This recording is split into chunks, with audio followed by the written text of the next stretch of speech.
The Fairphone Gen 6 with EOS, I think I would consider a Goldilocks phone. Not too difficult to use, and of course, de-Googled. I've tested a lot of devices recently. Some of them I would consider more user-friendly than others.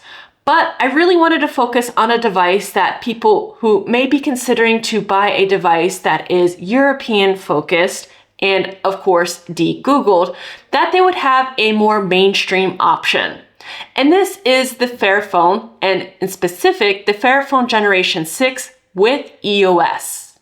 Now, Fairphone is quite well known these days, especially in Europe, and is available at most carriers.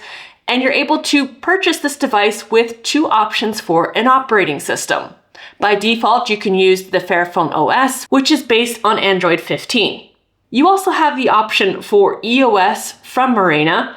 EOS is a de-Googled operating system based in France, and honestly, it is a great option for those who have never used a de-Googled phone. It is very user-friendly and a very good option for people who want to de-Google their life. I've been using the Fairphone Gen 6 with EOS for the past week, and I'd like to give some feedback, some positives and negatives, so that way people who are thinking about this device will really have all perspectives in mind.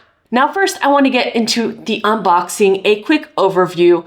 Of course, you have the box itself, which is very environmentally focused, but I'd like to point out some unique features from this unboxing that I found really touching and really inclusive.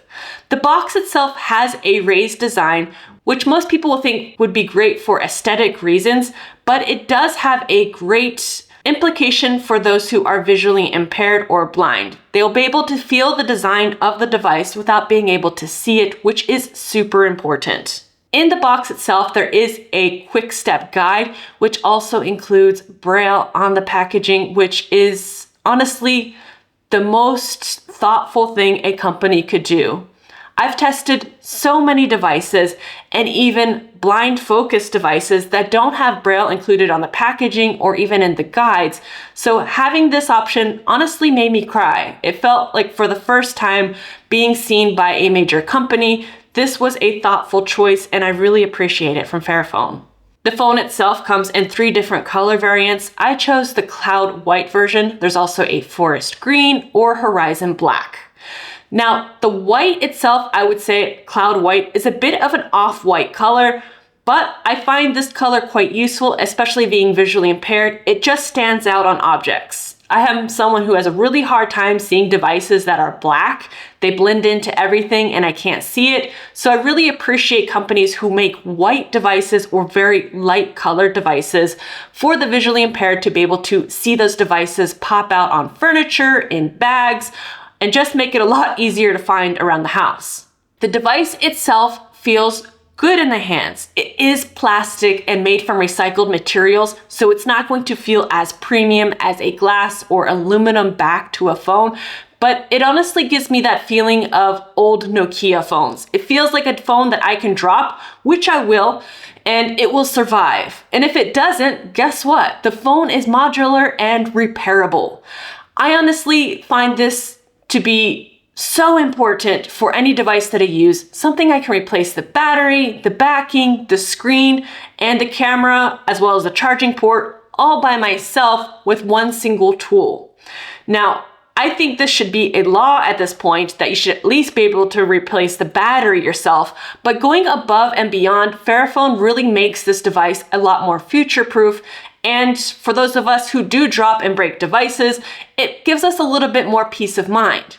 Also, the peace of mind is the price to repair these items. I found them very affordable.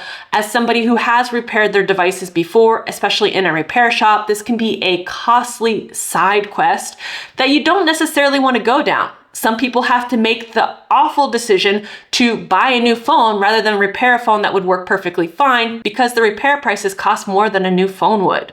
So this was a major decision for me for going with Fairphone. Now, the hardware itself feels quite standard, quite mid-range if I'm being honest. It's an OLED display, 120 Hz refresh, and it is Corning Gorilla Glass, so that does give me a little bit more peace of mind. but again, it is repairable, so I'm okay with that. I also don't like the reflection of the glass itself, but that's every device in my opinion, and I will be putting a matte screen protector on this device to help protect my eyes just that bit more. You'll notice on the right-hand side that you have a switch option, and the switch will vary depending on the operating system you have installed on the device. If you've gone with the default Fairphone OS, this will bring you to a focus mode. I would call it a digital minimalist mode. You can choose key apps to keep focused on and not have access to other applications. And this is very similar to the TCL Next paper that I have that has a full e-ink mode. When you go into these type of modes, it is really a way to help focus and only use the apps that you want to use. I find this feature is okay, but after a while I forget that it's there and I don't really activate it as I would like. If you're using this device with EOS, this functionality changes a bit. When you switch the switch on, it will turn off your camera and microphone. I wish it would go a step further and turn off all the radios connecting to the device, kind of like the Mudita Compact. I think this is the ultimate feature for a privacy-focused phone, but it doesn't go quite there. Maybe it's an option they can do in the future to develop, but I think it's partway there and I appreciate that feature. One thing I don't like about the hardware is the placement of the buttons. On the right-hand side, you also have the power button with a fingerprint sensor.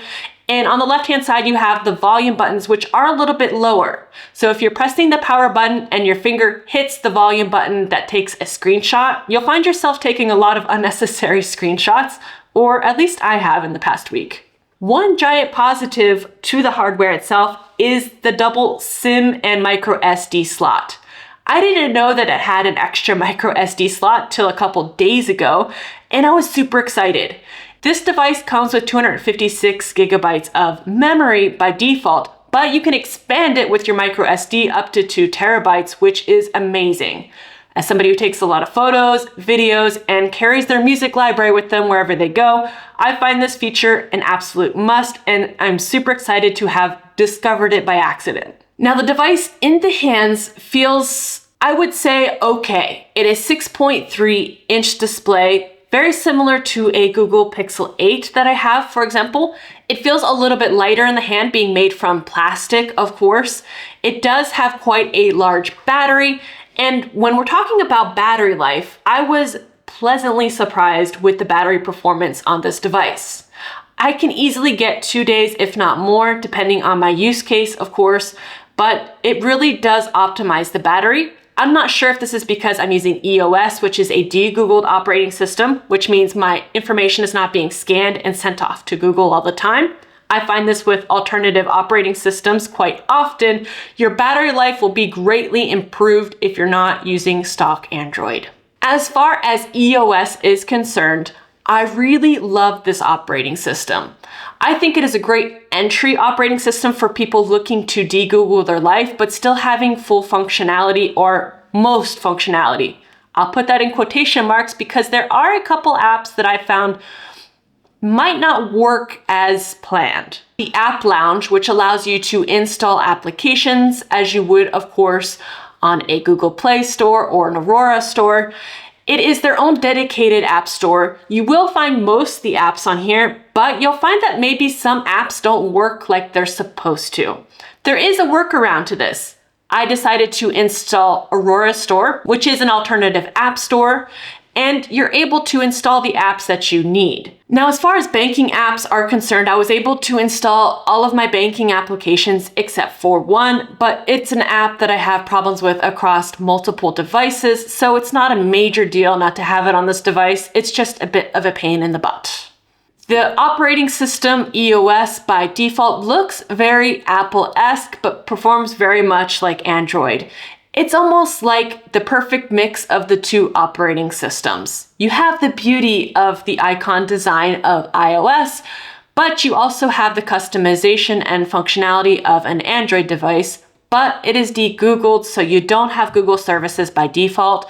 In order to get around this, it is using microG. If you haven't heard of microG, it basically enables you to spoof using Google services without using Google services. You can sign into your Google account. You're able to access all of your applications that are connected to your Google account. Very important if you've purchased any applications or have subscriptions. All of those will transfer over, of course, if you're using microG with that corresponding account. I found using microG on EOS specifically to be quite user-friendly. Recently, I've been testing a Linux phone, the Yola Community 2 phone with Sailfish OS, and setting up microG on that device was a lot trickier. And I found on EOS, it just worked. I didn't have to configure anything. It just worked out of the box, which is fantastic for the average user. Now, there are some bugs with EOS that I noticed, and this is mostly with the home screen. You'll find that sometimes when you turn on the device, the apps don't appear on the home screen. I don't know what causes this bug. I've had it appear a few different times. The only way I can get my apps to reappear is to open a camera or one of the apps at the bottom of the display, which does not disappear, and then go back to the home screen and my apps reappear. I don't know if this is a known bug, probably is. It's not a big deal, but it can be a bit annoying when you want to quickly open a specific app. Another downside to EOS is the default camera app. I don't think it's optimized for Fairphone and the Fairphone 6 to be specific. I had to download an alternative camera app. You'll notice within the App Lounge or Aurora Store, you can download different camera applications. You don't have to use the default one, which is great when you're using a Google device. I prefer the Graphene OS camera app. I feel like it gets a better, clearer shot for my photos and my videos. You can see the comparison here with the default camera app versus the Graphene OS app. So you can make your choice of which app that you'd like to install. Some apps will work, some apps won't work. It's a bit of trial and error. Overall, I really love this combination of Fairphone Generation 6 with EOS. I think it is extremely user-friendly and a good way to enter into the realm of Google devices, as well as using a sustainable device that is completely repairable. I mean, I think it should be law at this point that devices can be repaired to this degree. And I really want to support companies like Fairphone, similar companies to Framework, companies that are making modular designs that can be repairable. I think that should be super important when you're looking at buying new tech in general. Can it be repaired? Is it going to last me more than a couple years?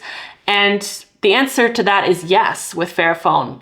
They're promising up to 7 years of software upgrades to their default Fairphone OS. And I'm really happy that the phone itself, of course, is unlocked and allows me to access and change the operating system if I wish. I think as a user and consumer, we should own our devices. And I feel this is one of those devices I can truly own and do what I want with it. I would like to give a big thank you to all of the members of the channel for supporting the channel, and without you, this wouldn't be possible to make videos like this. And thank all of you for watching, and see you soon.